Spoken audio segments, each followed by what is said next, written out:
Ang galing ni Ate Felina. Hindi tumama yung kalaban niya kahit isang beses. Galing na! Alamang, mahindi yung tulog niya hanggang bukas. Hindi mo dapat ginawa yun, Felina. Paano kung napahamak ka? Tsaka ano ba ginagawa niyo doon? Gusto ko lang naman kasi mapanood yung laban mo, Kuya Joaquin. Tsaka nag-aalala din si Felina sa'yo kasi nalaman niya na sumali ka sa underground fight na laban. Pero hindi ka dapat pumanik para lumaban. Eh, Kuya Joaquin, dahaya ka na kaya nung kalaban mo. Ito no, pinagtanggol ako ng isang babae. Tingin mo may mukha pa akong iharap doon? Sorry na, Kuya Joaquin.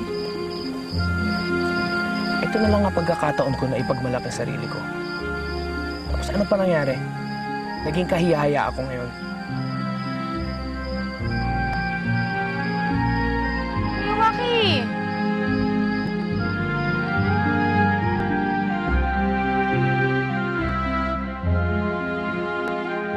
Hello, Lola! Good morning! You're so beautiful, Tulip. You like? Ay, teka muna. Natutuwa naman ako sa'yo. Ganyan nga, anak.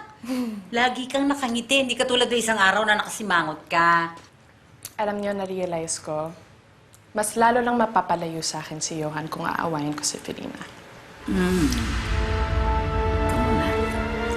The way you talk, parang may pinaplano ka na naman. You're right, Lola. Sabi ko na. Ang galing talaga ni Ate Felina. Bigla na lang siya umakyat, tapos biglang tumalon. Kaya hindi siya natama nung kalaban niya. Pero ikaw, Pinggoy, hindi ka pa rin ligtas sa kasalanan mo sa amin kagabi. Ba, umalis ka na, hindi ka nagpapaalam. At saka ha, mukhang delicate sa lugar na yon. Kasama naman po namin si Kuya Johan eh. Kuya Johan, nasa kwento mo naman, napatumba rin siya ng mga kalaban. Buti na lang kamo. Super duper mega galore to the max. Galing yung makipaglaban niyang Ate Felina mo. Eh, paano na kung wala siya? Ha? Anong gagawin mo? Naku, kung itinuloy ni Ate Felina yung paglaban niya doon sa underground fighting, sigurado baka na siya yung naging champion.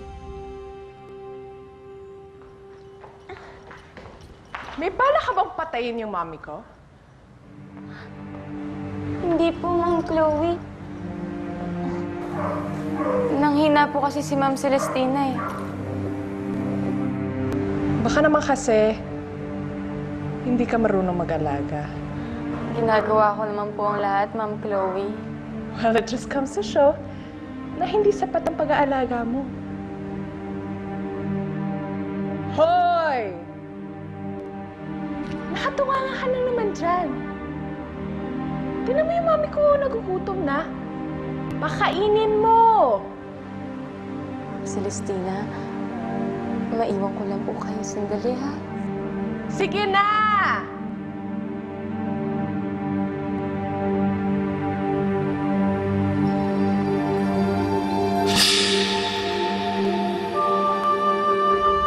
Laki daw po ng premyo. Baka yumaman na si Ate Felina kahit Alam mo, hindi rin. Kasi bawal yan. Pwedeng mahuli ng pulis ang Ate Felina mo dyan. Teka nga muna. Saan ka mo tong underwear fight? Ito? underground po, hindi underwear. Doon po sa lumang bodega malapit sa bukid.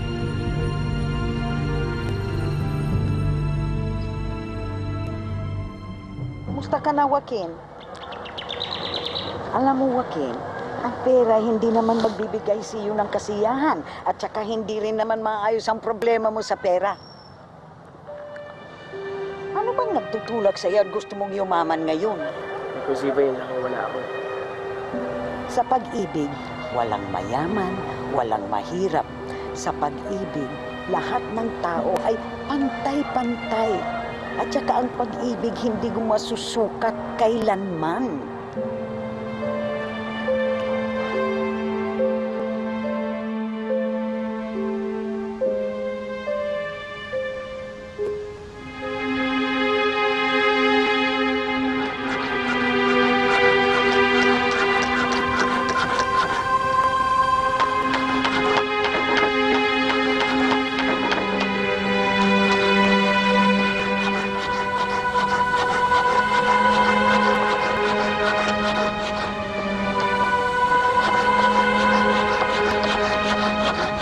Tol, pwede mong tanong.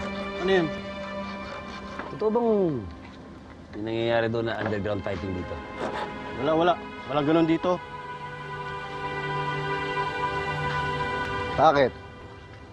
Ano ka ba? Pulis ka ba o asset? Alam mo, madalas akong tanungin kung kriminal ako. Ngayon lang ako natanong kung pulis ako. Mukha ba akong pulis? Baka napagkamalan ka lang nung kasama ko, kaya di ka pinansin. So, totoo nga. May bakbakan dito paggabi. Meron. Maganda ang mga laban dyan. Maganda rin ang pustahan.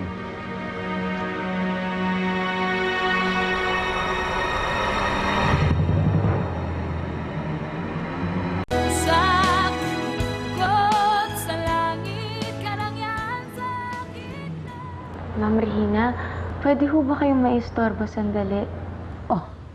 Hindi ba pang iistorbo na tong ginagawa mo? Pasensya na ho kayo. Itatanong ko lang po kung nasan po si Sir Hugo. Bakit? Anong kailangan mo? Matagal pa sweldo mo, hindi ba? Hindi naman ho yan eh. Gusto ko lang pong ipaalam sa kanya yung kalagayan ni Ma'am Celestina.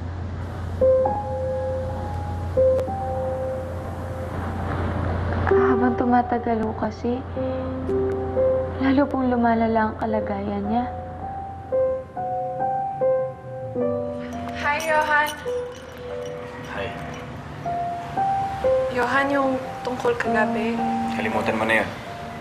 Sana na huwag na mangyari ulit. Kaya nga nandito ako eh. Sorry talaga. Si Felina? Gusto ko rin sana mag-apologize din sa kanya eh. Maaga siya umalis. Tuwing gabi lang siya nandito.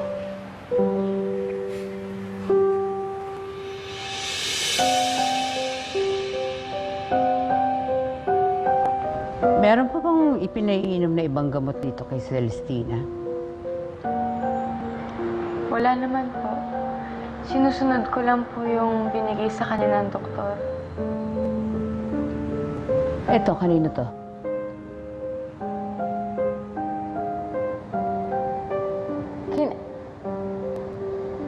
Kay Aling Greta po.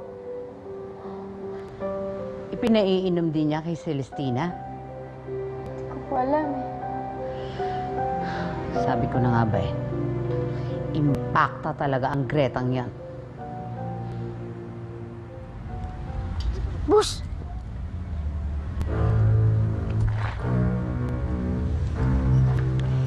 Chloe, nagawa mo dito?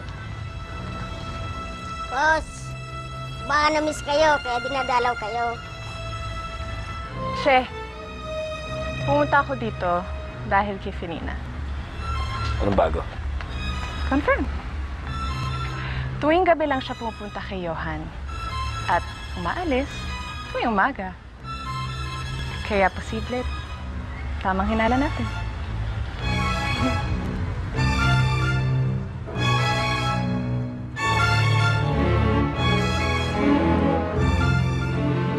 Ming? Ming? Ming? Ming?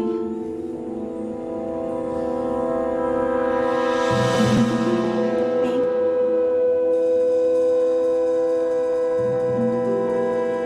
Asan ka?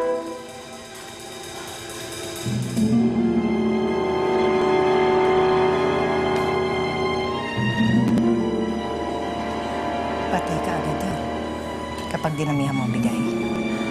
Nilalason mo nga si Celestina.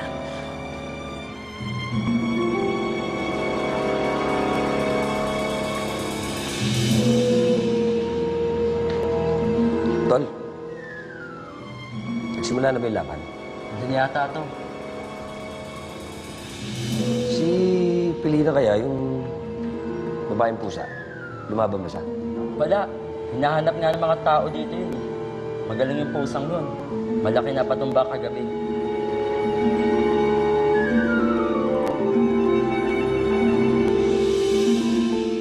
Di naman ako sadista tulad mo. Ako, dinadahan-dahan ko si Celestina. Ikaw binigla mo yung pusa.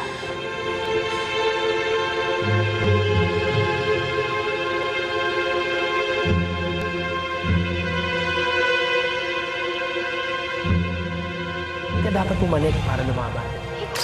Daya ka na kaya nung kalaban mo. At ano, pinagtanggol ako ng isang babae? Tingin mo may mukha pa akong iharap doon? Ito na lang ang pagkakataon ko na ipagmalaki ang sarili ko. Tapos ano pa nangyari? Naging kahiyahaya ako ngayon. Makakarating ito kay Hugo. Kanino? Maawa ka. Mapag-uusapan naman natin ito eh. Maawa ka. Maawa ka. Wala na ako sa mundo.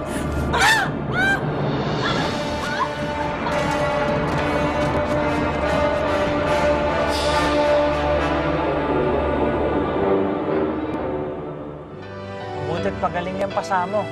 Mga pasa ko pagaling na. Pero yung pagkakapahiya ko, matagal pa. Nandito ka pala. Galing ko kay Celestina. Nagmamatsyag doon. Hindi niya alam ang ginagawa niya. Kaya may karapatan siyang pumatay ng tao? Alam ko na kung nasaan si Felina. Marunong siya maglayas. Matuto siyang umuwi.